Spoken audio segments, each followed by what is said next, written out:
Hola de nuevo. Ahora vamos a trabajar con electrostática bidimensional. Para esto vamos a traer un problema bastante particular. Hoy nos visita nuestra amiga Paula. Parece que ella estuvo caminando toda la tarde sobre la alfombra de su casa. Entonces ahora está cargada. Y el problema que tiene es que necesita ir al trabajo y para eso tiene que pasar por debajo de estas dos cargas. Ella quiere saber si al pasar no puede tener algún problema para la salud, ya que la fuerza de estas dos cargas sobre Paula puede llegar a producirle algún malestar. Sabemos que Paula es un poco exagerada, pero ya que sabemos hacer los cálculos, acompáñenme al pizarrón y démosle a Paula una respuesta favorable para que pueda ir al trabajo tranquilamente. Acá tenemos dibujado nuestro problema.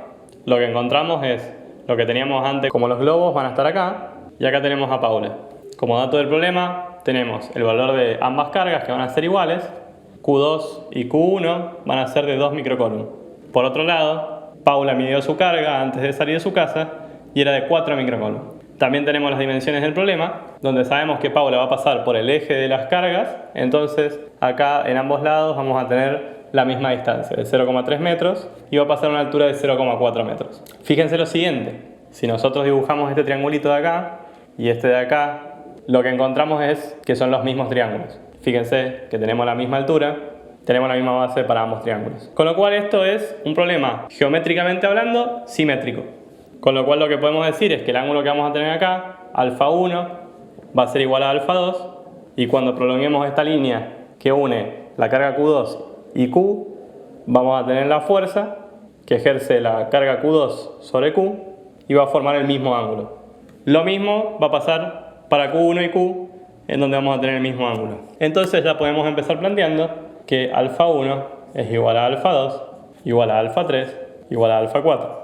Además, sabemos que Q1 es lo mismo que Q2, con lo cual el módulo de la fuerza que va a aplicar sobre Paula va a ser el mismo, ya sea que lo veamos de Q2 o de Q1.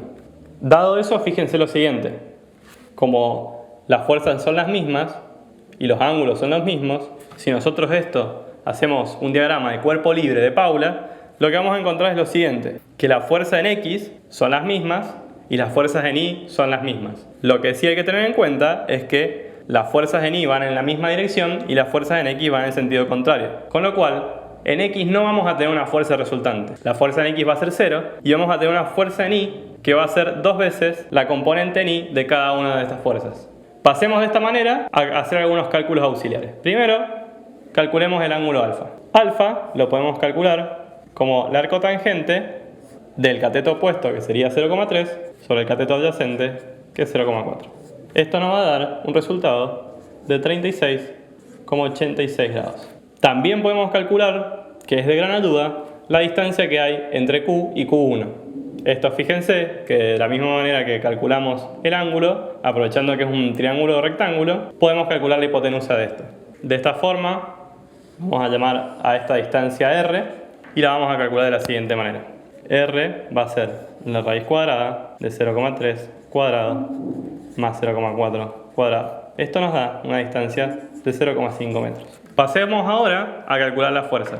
Habíamos dicho por un lado que la sumatoria de las fuerzas en X iban a ser igual a 0, y por otro lado que las sumatorias de las fuerzas en Y iban a ser F2 por el coseno de alfa más F1 por el coseno de alfa.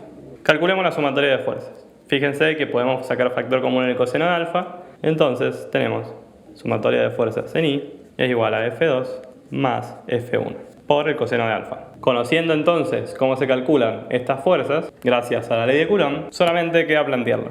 Lo que vemos es la ley de Coulomb planteada. Acuérdense que Q2 es la misma que Q1 y que las distancias entre Q2 y Q, Q1 y Q son las mismas. Con lo cual acá lo que podemos ver es que las fuerzas 1 y las fuerzas 2 van a ser las mismas. Podemos directamente decir que la sumatoria de fuerzas en Y es 2 veces esto. Lo podemos calcular ya sea con Q2 o con Q1, y esto nos simplifica los cálculos. Fíjense que si reemplazamos los valores y los metemos en la calculadora, lo que termina quedando es que la sumatoria de las fuerzas en Y es igual a 0,46 Newton. Fíjense que es un valor de fuerza bastante bajo, con lo cual sabemos que Paula no va a tener problemas para ir al trabajo. Entonces lo que podemos concluir es que si hacemos un buen dibujo, podemos ver ciertas simetrías. De esta manera vamos a tener aseguradamente menos posibilidades de error. Tengan en cuenta además que no todos los problemas tienen este tipo de simetrías. En este caso teníamos una simetría geométrica y además dos cargas que eran iguales. Hay que tener en cuidado y plantear bien el problema y ver toda la figura.